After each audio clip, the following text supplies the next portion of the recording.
नमस्कार, ये NB news देख रहे हैं आप। मैं हूं आपके साथ पल्लवी राजपूत और हमारे खास कार्यक्रम अपने उत्तराखंड में आप सभी का स्वागत है। और चलिए अब शुरुआत कर लेते हैं खबरों की। मुख्यमंत्री पुष्कर सिंह धामी की अध्यक्षता में हुई कैबिनेट की बैठक में 7 मदों के फैसलों पर मुहर लगी है। बता दें कि कैबिनेट ने हरिद्वार पंचायत चुनाव को लेकर रिटायर्ड जज द्वारा सरकार को रिपोर्ट देने का फैसला लिया है। इसके मद्देनजर एडवोकेट जनरल को अनुरोध किया जाएगा कि विभिन्न विधिक पहलू से कैबिनेट को अवगत कराया जाए।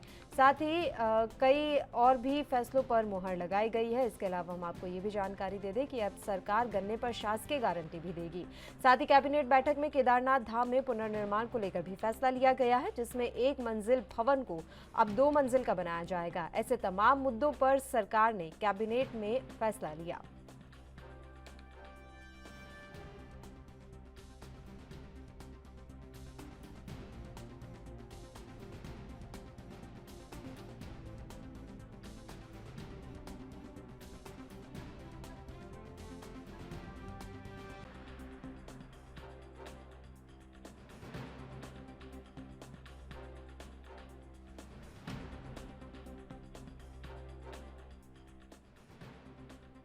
कुल 7 मद आए, जिसकी ब्रीफिंग के लिए मैं आप सभी का स्वागत करता हूं। पहला मद विधायी एवं संसदीय कार्य विभाग का था। एक औपचारिक मद था, जिसमें जो लास्ट सत्र था उसका 17वां आसन जो माननीय मुख्यमंत्री जी द्वारा विचलन से कर दिया गया था, उसका औपचारिक अनुमोदन कैबिनेट ने किया। दूसरा मद हरिद्वार में जिला पंचायत निर्वाचन से संबंधित है, जिसके बारे ये निर्णय हुआ है कि अगली बैठक में माननीय एडवोकेट जनरल को अनुरोध किया जाएगा कि वो जो इसमें विभिन्न विधिक पहलू हैं उसके बारे आके कैबिनेट को अवगत कराएंगे। उसके बाद अंतिम निर्णय कैबिनेट द्वारा। इसमें प्रदेश में सभी अंत्योदय राशन कार्ड धारकों को प्रत्येक वर्ष 3 गैस के सिलेंडर मुफ्त मुहैया कराए जाएंगे। ये योजना तुरंत लागू की जाए। 7 वर्षों की तरह इस बार भी किसानों को प्रति क्विंटल 20 रुपये का बोनस दिया जाएगा। 5वां मद गन्ना चीनी विभाग का है। इसमें जो शासकीय गारंटी दी जाती है उसके ऊपर विभाग द्वारा प्रतिभूति शुल्क दिया जाना होता है। इसमें निर्णय हुआ कि एक्ट के अनुसार विभाग शासन को ये शुल्क देगा, और अगर गन्ना चीनी विभाग को किसानों को गन्ना मूल्य भुगतान के लिए धन की आवश्यकता है तो उसकी भी सरकार पूर्ति करेगी, और इस शुल्क को देने की भी आवश्यकता होगी तो सरकार विभाग की। मुख्यमंत्री पुष्कर सिंह धामी की अध्यक्षता में हुई कैबिनेट बैठक में 7 मदों पर मुहर लगी, जिसमें अंत्योदय के लिए सालाना 3 मुफ्त गैस सिलेंडर, कृषकों को प्रति क्विंटल 20 रुपए बोनस जैसे 7 मद शामिल हैं। कैबिनेट में लिए गए फैसलों को लेकर कैबिनेट मंत्री धन सिंह रावत ने एएनबी न्यूज से खास बातचीत की। हम इस वक्त मौजूद हैं उत्तराखंड सेक्रेटेरिएट में। हमारे साथ मौजूद हैं उत्तराखंड के कैबिनेट मंत्री धन सिंह रावत। उनसे बात करते हैं। सर, आज बहुत महत्वपूर्ण कैबिनेट बैठक हुई है। क्या कुछ मसले आए थे कैबिनेट में, किन किन पर चर्चा है? कॉन्फ्लिक्ट तो हमारे चर्चा करेंगे, लेकिन हमने दृष्टि पत्र में एक बड़ा घोषणा की थी हमारे मुख्यमंत्री जी ने कि उत्तराखंड के हर गरीब परिवार को 3 गैस के सिलेंडर निःशुल्क दिए जाएंगे। तो आज मैं कह सकता हूं कि एक बड़ा काम हमारी कैबिनेट ने किया है, हमारी सरकार ने किया है, और उत्तराखंड की जनता को जिस प्रकार उन्होंने हमको पूर्ण बहुमत की सरकार में फिर दोबारा लाए हैं, एक बड़ा काम हमारी सरकार के द्वारा किया। हमारे साथ प्रदेश के कैबिनेट मंत्री धन सिंह रावत जी, उन्होंने कहा है कि प्रदेश के तमाम जो अंत्योदय कार्ड धारक हैं उनके लिए साल में 3 गैस सिलेंडर्स की जो सुविधा है उसके लिए बात कही है। हम आपको बता दें, इसका जो व्यय है उत्तराखंड सरकार पर सालाना करीब 55 करोड़ रुपए का पड़ने वाला है। अपने सहयोगी सतीश कोठारी के साथ मैं Scurry Jafri, NB news Dehradun के लिए। चंपावत उपचुनाव की उल्टी गिनती शुरू हो गई है। इस समय दोनों बड़ी पार्टियां बीजेपी और कांग्रेस ने उपचुनाव को लेकर एड़ी चोटी का जोर लगा दिया है। तो दूसरी तरफ अल्मोड़ा पहुंचे सांसद अजय टम्टा ने कहा कि सीएम धामी के चंपावत से उपचुनाव लड़ने से जनता में काफी उत्साह है। सांसद ने कहा कि बीजेपी इस उपचुनाव को ऐतिहासिक मतों से जीतने जा रही है। टम्टा ने आगे कहा कि चंपावत समेत पूरे लोकसभा क्षेत्र के विकास के लिए कांग्रेस के बड़े नेताओं समेत कई कार्यकर्ता लगातार बीजेपी में शामिल हो रहे हैं। चंपावत के उपचुनाव में हमारे मुख्यमंत्री जी जिस प्रकार से पुष्कर धामी जी का नामांकन के दिन स्वयं हमने देखा भी, लगातार भी हम लोग जुड़े हुए हैं, तो वहाँ की जनता में काफ़ी उत्साह है। चंपावत की जनता, टनकपुर बनबसा की जनता ने जिस प्रकार से स्वागत किया, हमने पूरा रोड शो किया, तो जिस उत्साह के लोगों ने स्वागत किया, उससे ये प्रतीत होता है कि लोग बहुत खुश हैं। मुख्यमंत्री हमारे क्षेत्र से चुनाव लड़ रहे हैं और जिन्होंने बहुत कम समय के अंदर अच्छा काम किया पूरे प्रदेश के अंदर, मोदी जी के कार्यों को आगे बढ़ाया, प्रधानमंत्री जिस सोच के साथ काम कर रहे हैं उस मॉडल को आगे बढ़ाने का काम किया है, तो लोगों में काफ़ी उत्साह है और मैं कह सकता हूं कि हम ऐतिहासिक बहुमत के अनुसार चंपावत को जीतेंगे। और बहुत सारे कांग्रेस के बहुत वरिष्ठ नेता जिन्होंने लंबे समय तक कांग्रेस में काम किया और जिनका अपना एक बहुत बड़ा राजनीतिक अनुभव है, ऐसे बहुत बड़े बड़े नेता हमारी पार्टी में ज्वाइन हुए हैं। उन सब की भी इच्छा यही है कि हमको जो मुख्यमंत्री मिले हैं हम उनको ऐतिहासिक बहुमत से जिताएं और चंपावत और लोकसभा अल्मोड़ा के विकास को और तेज़ गति से बढ़ाएं। भाजपुर में आम आदमी पार्टी के कार्यकर्ताओं ने प्रदेश उपाध्यक्ष सुनीता टम्टा के नेतृत्व में बिजली दरों की वृद्धि के विरोध में एसडीएम को ज्ञापन सौंपा। इस दौरान उन्होंने बिजली दरों को कम करने की सरकार से मांग की।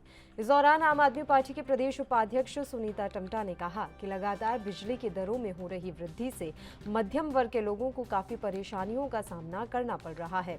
उन्होंने कहा कि विद्युत विभाग मुख्यमंत्री के पास है, ऐसे में मुख्यमंत्री जनता को दिल्ली की तर्ज पर निःशुल्क बिजली न देकर जनता को महंगी बिजली खरीदने पर मजबूर कर रहे हैं।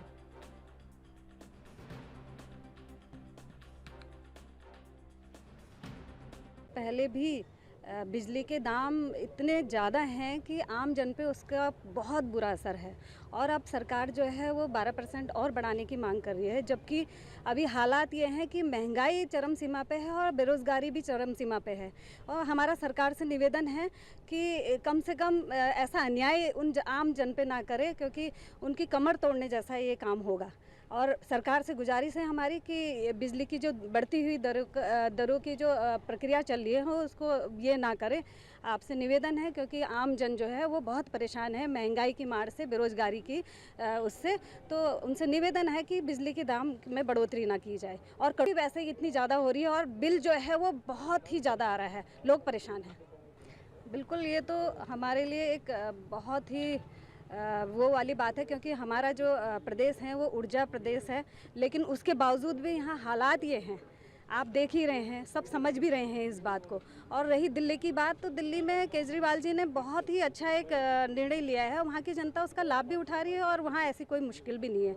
हमारा प्रदेश ऊर्जा प्रदेश होते हुए भी ये हालात हैं, तो और उसमें भी सरकार जो है वो आम जन की कमर तोड़ने वाला काम कर रही है।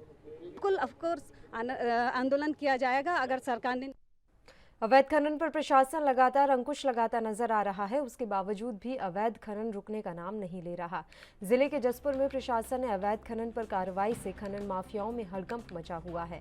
आपको बता दें कि खनन माफियाओं ने एक खेत से बिना अनुमति के खनन किया, जिसके बाद शिकायत करने पर पुलिस ने अवैध खनन में लिप्त एक डंपर को सीज कर दिया। एसएसपी चंद्रमोहन सिंह ने बताया कि रात में अवैध खनन की शिकायत पर पुलिस मौके पर पहुंची थी। मौके से एक वाहन को पकड़ा गया है, जिस पर कार्रवाई करते हुए वाहन को सीज कर दिया गया है। जसपुर में कल अवैध खनन की सूचना मिलने पर पुलिस जो है मौके पर गई, तो वहाँ से एक वाहन बरामद हुआ है जिसमें अवैध खनन सामग्री थी और वो ओवरलोड भी था, तो उसमें कार्रवाई कर दी गई है और उसको सीज कर दिया गया है और खनन की रिपोर्ट भेज दी जाएगी। क्या शिकायत पर हुआ है, शिकायत मिल रही थी? हाँ, कि नदी में जो है खनन की शिकायत मिल रही थी, काफ़ी फ़ोन आ रहे थे कल वहाँ पर। चंपावत से सितारगंज पहुंचे कैबिनेट मंत्री सौरभ बहुगुणा ने निर्माणाधीन तहसील भवन और एसडीएम कार्यालय का निरीक्षण किया। कैबिनेट मंत्री सौरभ बहुगुणा ने बताया कि करीब 4 करोड़ रुपए की लागत से तहसील भवन तैयार हो रहा है। उन्होंने बताया कि तहसील भवन में मीटिंग हॉल, स्टाफ रूम और 2 मंजिला बिल्डिंग का निर्माण होना है। वहीं ड्राइंग में कुछ कमियां पाई गई थी, जिनको लेकर ठेकेदार को और जेई को निर्देशित कर दिया गया है। 23 जून 2023 को बिल्डिंग का निर्माण कार्य पूरा होना है।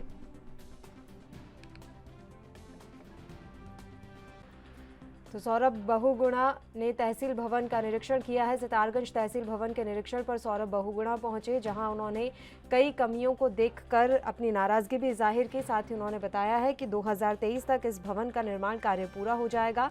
इस भवन को 2 मंजिला बनाया जाना है, जिसका निर्माण कार्य इस समय चल रहा है। मंत्री सौरभ बहुगुणा ने तहसील भवन का निरीक्षण किया है। सितारगंज से ये जानकारी हम आप तक पहुंचा रहे हैं। 4 करोड़ की लागत से तहसील भवन बनाया जा रहा है। 4 करोड़ की लागत से तहसील भवन का निर्माण हो रहा है। मंत्री सौरभ बहुगुणा ने तहसील भवन का निरीक्षण किया। 4 करोड़ की लागत से तहसील भवन का निर्माण होना है और 2023 तक भवन का निर्माण कार्य पूरा कर लिया जाएगा। तहसील भवन के निर्माण का निरीक्षण करने मंत्री सौरभ बहुगुणा पहुंचे। मंत्री सौरभ बहुगुणा ने तहसील भवन का निरीक्षण किया। सितारगंज में तहसील भवन के निरीक्षण पर सौरभ बहुगुणा पहुंचे।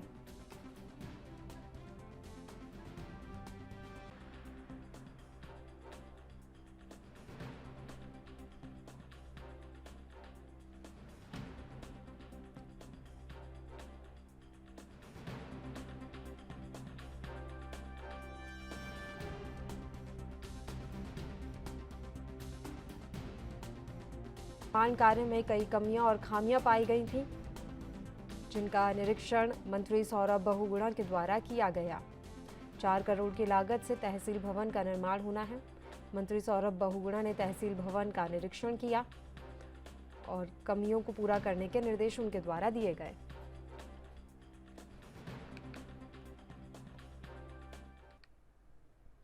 पौड़ी के श्रीनगर रोड स्थित एक गल्ला विक्रेता और पेट्रोल पंप का एसडीएम आकाश जोशी ने औचक निरीक्षण किया। गल्ला विक्रेता की दुकान पर स्टॉक और खाद्यान्न की जांच करते हुए साफ सफाई को लेकर एसडीएम ने नाराजगी जताई और दुकान में साफ सफाई रखने के निर्देश दिए। तो वहीं साथ ही उन्होंने विभाग की मोहर न होने पर विक्रेता से तुरंत ही बट पर मोहर लगवाने के लिए भी कहा है। साथ ही एसडीएम आकाश जोशी ने पेट्रोल पंप पर भी औचक निरीक्षण कर डीजल और पेट्रोल की गुणवत्ता की जाँच की और पेट्रोल पंप पर भी साफ सफाई को लेकर नाराजगी जताते हुए एसडीएम ने कर्मचारियों को साफ सफाई रखने के निर्देश दिए।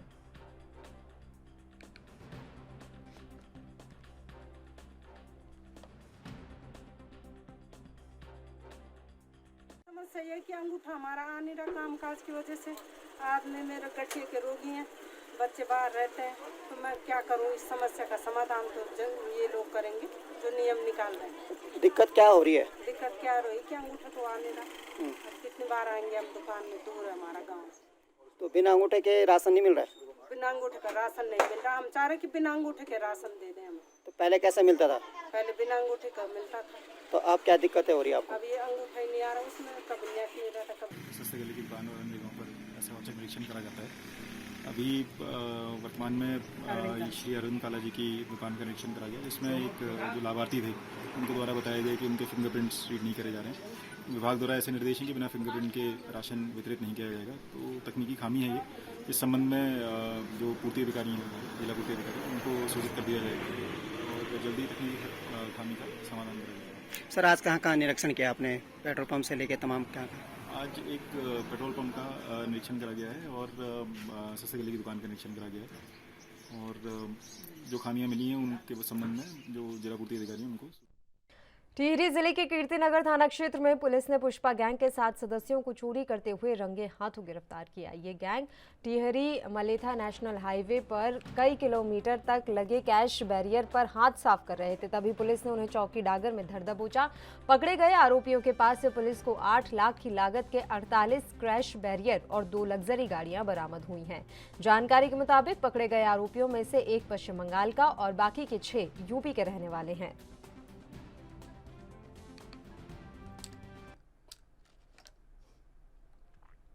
उत्तराखंड के देहरादून में जहां एक तरफ दून अस्पताल स्वास्थ्य कर्मियों की कमी से जूझ रहा है, तो वहीं दूसरी ओर सुविधाओं के नाम पर मरीज अपने आप को ठगा सा महसूस कर रहे हैं। आपको बता दें कि अस्पताल में सुविधाओं के नाम पर क्षेत्र की जनता और मरीजों के साथ मजाक किया जा रहा है। मरीजों को ना तो समय पर इलाज मिल रहा है और ना ही अस्पताल आने पर सुविधा मिल रही है। जहाँ मरीजों के तीमारदारों को स्वयं ही अपने मरीजों को लेकर एक वार्ड से दूसरे वार्ड तक जाना पड़ रहा है। वहीं इन पर चिकित्सक अधीक्षक केसी पंत ने बताया कि अस्पताल अपनी हेल्पिंग शाखाओं से तमाम नर्सिंग स्टाफ की कमी को पूरा करने का प्रयास कर रहा है। वहीं जो ट्रेनी है उन्हें डॉक्टर्स के अंडर में ट्रेनिंग दी जा रही है। नहीं, हमारा वहाँ जब से ये कोरोना पीरियड के जो कर्मचारी हैं, जो उनका टर्म ख़त्म हो गया था 31 मार्च को, उसके बाद से समस्या बनी हुई है। तो हमारे पास कुछ हेल्पिंग हैंड हैं, जो ट्रेनिंग इंस्टीट्यूट हैं, जैसे कंबाइंड मेडिकल इंस्टीट्यूट है, उत्तरांचल नर्सिंग कॉलेज है, हमारा स्टेट नर्सिंग कॉलेज है, तो उसमें बच्चे ट्रेनिंग करते हैं नर्सिंग कॉलेज के। तो हमने उनसे अनुरोध किया कि भाई जो सीनियर स्टाफ है, जो 3rd year 4th year MSc BSc nursing वाले हैं, उनको आप हमारे वहाँ भेजिए, क्योंकि हमारे वहाँ तो एक तो एक्सपोजर मिलेगा, उनको ट्रेनिंग होगी कि किन विपरीत परिस्थितियों में कैसे काम करते हैं। तो वो इसी बहाने उनकी नर्सिंग की ट्रेनिंग एक किस्म से हो जाती है और हमें भी मदद मिल रही है। तो हमने उनसे अनुरोध किया कि आने वाले 1 महीने तक आप हमें लगातार भेजिए और तीनों शिफ्ट में भेज दीजिए, ताकि हमारा अस्पताल में जो नर्सिंग लोगों के स्टाफ के ऊपर जो रोज़ जोर पड़ा है वो थोड़ा सा कम हो जाए। हमारे जो विभागीय स्तर से जो कार्रवाई होनी चाहिए, रिक्वेस्ट होनी चाहिए, हमारा प्रॉपरली जो रिक्वेस्ट जाती है, प्रधानाचार्य जी लगे हुए हैं, महानिदेशालय लगा हुआ है, शासन स्तर पे हमारा चिकित्सा स्वास्थ्य विभाग लग रहा है, चिकित्सा शिक्षा विभाग लग रहा है, सब ने प्रॉपरली दिया है। हमारी बात, इन लोगों की बात हमारे माध्यम से गई है और हमें उम्मीद है कि निश्चित नहीं जल्दी कोई ठोस निर्णय के रूप में हमें अच्छी खबर मिलेगी। देहरादून, विकासनगर और ऋषिकेश में बीते दिनों चोरी की घटनाओं को अंजाम देने वाले शातिर चोरों को पुलिस ने गिरफ्तार किया है। साथ ही पुलिस ने चोरी का सामान और नकदी भी बरामद की। एसएसपी देहरादून ने चोरी की घटनाओं का खुलासा करते हुए बताया कि चारों घटनाओं के आरोपियों को गिरफ्तार कर लिया गया है और आरोपियों के पास से नकदी समेत ज्वेलरी भी बरामद की गई है।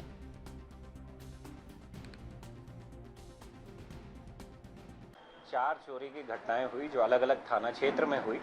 सबसे पहले जो ऋषिकेश में जो चोरी की घटना हुई थी, उसमें जब मौका मुआयना किया गया था तो ये अंदेशा हो रहा था कि किसी ऐसे व्यक्ति द्वारा चोरी की गई है जिसको कि एरिया के बारे में पता है, घर के बारे में नॉलेज है। जब हमारी पूछताछ हुई, जिनके यहाँ से चोरी हुई थी उनसे जब हमने पूछा तो उन्होंने कई चीज़ें ऐसी बताई जिससे कि हमें उनकी रिश्तेदारी पर शक हुआ। जब हमने लोकेशंस और सीसीटीवी फुटेज के माध्यम से चीज़ें पता करी तो हमको जिस अभियुक्त ने चोरी की थी उस तक जब हम पहुँचे तो ये पता पड़ा कि वो रिश्तेदार था जिनके यहाँ चोरी हुई है, उनके यहाँ पर। ये रिश्तेदार अपने दोस्तों के साथ इस चोरी की घटना में शामिल था और जब हमने इनको पकड़ा है, इनको हमने मेरठ से गिरफ्तार किया है। जब मेरठ से गिरफ्तार किया तो इनके पास से हमको जितना भी सामान गया था और कैश गया था वो बरामद हुआ है। लगभग 3.5 लाख रुपए कैश बरामद हुआ है और इसके अलावा जो ज्वेलरी है वो 10 लाख प्लस की हमको। तो एसएसपी ने चोरी की घटनाओं का खुलासा किया है। चोरी की घटनाओं में संलिप्त 2 चोरों को भी गिरफ्तार कर लिया गया है। इनके पास से भारी मात्रा में कैश और ज्वेलरी की बरामदगी की गई है। नकदी और चोरी का सामान इन चोरों से पुलिस ने बरामद कर लिया है। एसएसपी ने चोरी की घटनाओं का खुलासा करते हुए तमाम जानकारी भी प्रेस कॉन्फ्रेंस के माध्यम से साझा की।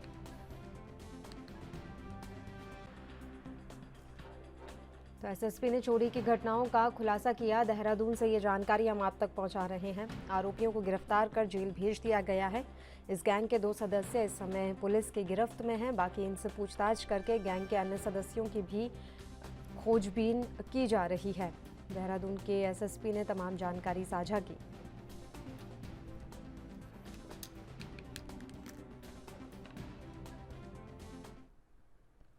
उधर अल्मोड़ा जिले में बारिश के चलते वन महकमे को बड़ी राहत मिली है। पिछले एक महीने में जिले के अंदर कम से कम आग की घटनाएं काफ़ी ज़्यादा हो गई थी और इससे वन संपदा को भारी नुकसान हुआ है। विभागीय आंकड़ों के मुताबिक जिले में वनाग्नि की 256 घटनाएं हुई, जिसमें 590 हेक्टेयर जंगल आग की भीड़ चढ़ गए। लेकिन पिछले 3 दिनों से बारिश की वजह से आग पर अंकुश लगा है और जंगलों में लगी आग से छाई धुंध से जनता को भी राहत मिली है।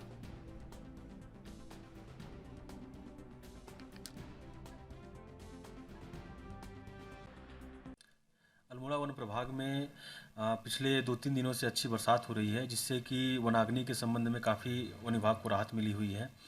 और पिछले माह में काफ़ी सारी वनाग्नि घटनाएं हुई और इस वर्ष में फायर सीजन में टोटल 256 घटनाएं हुई हैं, जिसमें कि 590 हेक्टेयर वन क्षेत्र वनाग्नि से प्रभावित हुआ है। ये जो 2-3 दिनों से बरसात हो रही है, ये आगे भी जारी होने की संभावना है। इससे न सिर्फ वन विभाग को राहत मिली है, क्योंकि हमारा स्टाफ जो है लगातार वनाग्नि बुझाने में लगा हुआ था और बहुत थक भी गया था, तो वन विभाग के कर्मचारियों को और जो भी लोग आग बुझाने में लगे हैं सबको राहत मिली है।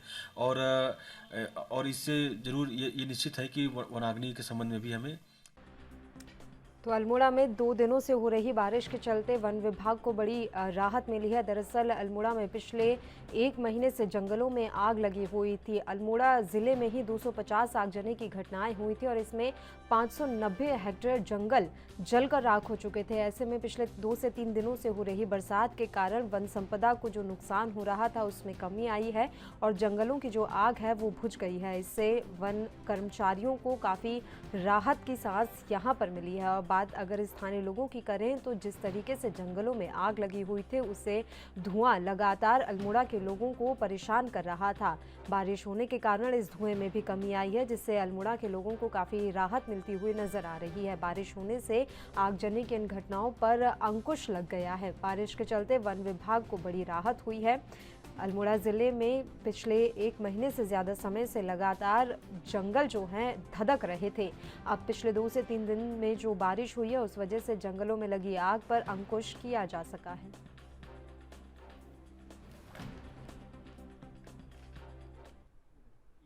विकासनगर के सेलाकुई पुलिस ने एक शातिर वाहन चोर को गिरफ्तार किया है। जानकारी के मुताबिक पुलिस चेकिंग के दौरान आरोपी के पास से चोरी की एक्टिवा और एक मोटरसाइकिल बरामद हुई। जानकारी के मुताबिक आरोपी पहले भी वाहन चोरी के आरोप में जेल जा चुका है और फिलहाल जमानत पर बाहर आया था, जिसके खिलाफ मुकदमा दर्ज कर उसे फिर से जेल भेज दिया गया है। विकासनगर की ये घटना है जहां पर पुलिस ने एक शातिर वाहन चोर को गिरफ्तार किया है। बताया जा रहा है कि चेकिंग के दौरान इस शातिर वाहन चोर से एक चोरी की एक्टिवा और मोटरसाइकिल की बरामदगी की गई है। खास बात यह है कि ये जो गिरफ्तार किया गया शातिर चोर है, ये पहले भी वाहन चोरी की घटनाओं में जेल जा चुका है और अभी वह जमानत पर बाहर आया था। इसी बीच चोरी की अन्य वारदातों ने इसने अंजाम दिया और इसके बाद एक बार फिर से इसकी गिरफ्तारी कर इसे जेल भेज दिया गया है।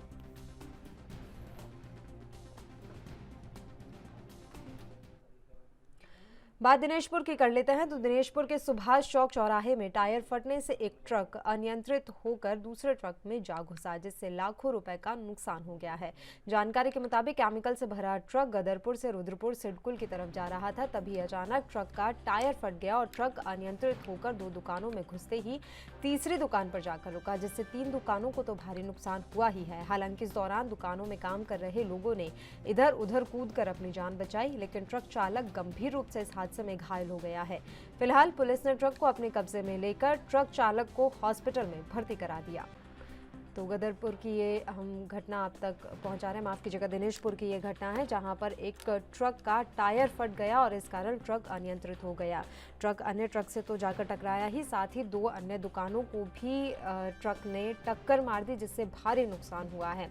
ट्रक अनियंत्रित हो गया था। हालांकि गनीमत ये रही कि जान माल का कोई भी नुकसान नहीं हुआ है। दुकान में रखा सारा सामान तहस नहस हो गया है। फिलहाल पुलिस ने इस ट्रक को अपने कब्जे में ले लिया है और इस पूरे घटनाक्रम में ट्रक चालक गंभीर रूप से घायल हो गया, जिसे पुलिस ने फिलहाल अस्पताल में भर्ती करवा दिया है। इस पूरे हादसे में 2 दुकानों को भारी क्षति पहुंची है और जो तीसरी दुकान है उसको भी काफ़ी क्षति बताई जा रही है। कितना अभी नुकसान हुआ है इसका पूरा आकलन नहीं हो पाया है, लेकिन जानकारी मिल रही है कि 2 दुकानों में रखा सामान पूरी तरीके से तहस नहस हो गया है। दुकान के अंदर हम दो भाई थे, दो भाई दुकानदारी कर रहे थे। अब ये गाड़ी उल्टे रॉन्ग साइड से आ गया और आके सीधा एकदम स्पीड से, ना कोई ब्रेक मारा ना कुछ, अचानक से पूरा सामने आ गया। दो कस्टमर थे सामने, वो तो भाग गए, उनका कुछ नहीं हुआ।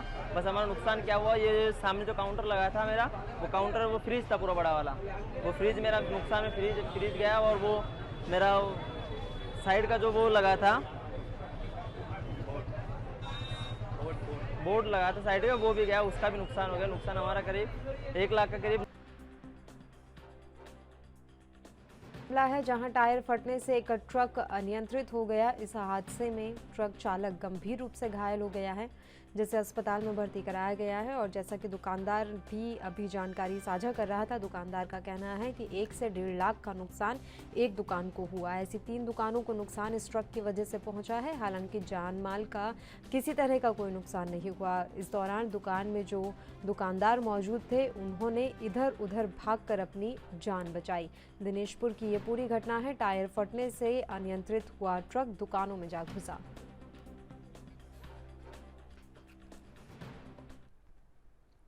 उधर उत्तराखंड के गदरपुर में कच्ची शराब के खिलाफ गदरपुर पुलिस ने बड़ी कार्रवाई की है। उत्तर प्रदेश के सीमावर्ती गांव से 7000 लीटर लहन बरामद कर नष्ट किया गया है और साथ ही 3 भट्टियां भी तोड़ी गई हैं। वहीं इस दौरान प्रभारी निरीक्षक विजेंद्र शाह ने बताया कि एसएसपी के निर्देश के बाद गदरपुर पुलिस अवैध शराब के खिलाफ लगातार कार्रवाई कर रही है। इसी क्रम में एक टीम ने उत्तर प्रदेश के सीमावर्ती जंगल में छापा मारा, जहाँ पर 2 गाँव से 7000 लीटर लहन को नष्ट किया गया है।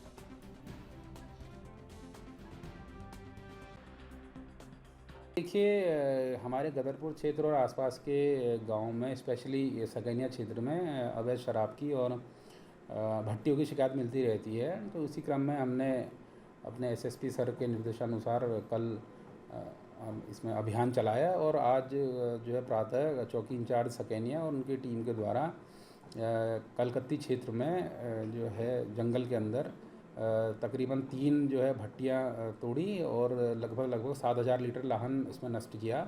मौके पर कोई भी व्यक्ति